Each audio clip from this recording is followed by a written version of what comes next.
ఉదయం లేవగానే tea, coffee, milk ఇలా ఏదో ఒకటి కడుపులో పడితీరాల్సిందే. ఇక మధ్యాహ్నం అయితే పెరుగు, మజ్జిగ లేకపోతే భోజనమే దిగదు. టీ, కాఫీ, పెరుగు ఏదైనా సరే వీటన్నింటికి మూలం పాలే కదా.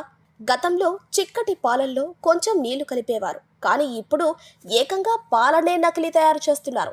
చూడటానికి అవి రియల్ పాల్లాగే ఉంటాయి, కానీ పాలు కాదు. అసలు మీరు తేడాని కూడా గుర్తించలేరు. కానీ అవి కడుపులో పడ్డాక పెనుముప్పుగా మారిపోతాయి. కొంతమంది పాల వ్యాపారులు ఎక్కువ లాభాలు పొందటానికి ఏం చేస్తున్నారో తెలుసా?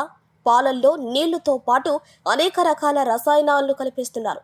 కొంతమంది అయితే విషపూరితమైన డిటర్జెంట్, యూరియా లాంటి వాటిని కలిపేస్తున్నారు. పాల నాణ్యత, పరిమాణాన్ని పెంచడానికి కెమికల్స్ ని వాడుతున్నారు. పాలు ఎక్కువ రోజులు నిల్వ ఉండటానికి కోసం బోరిక్ యాసిడ్, చిక్కగా ఉండటం కోసం క్లోరిన్, అమోనియం సల్ఫేట్ ని వినియోగిస్తున్నారు. ఇలా కొన్ని కోట్ల లీటర్ల పాలు తయారవుతున్నాయంటే మీరు నమ్మగలరా? సో మాక్సిమం ప్యాకెట్ పాలని అవాయిడ్ చేయండి. పిల్లలకు పట్టించేందుకు గేదె పాలని ప్రిఫర్ చేయండి.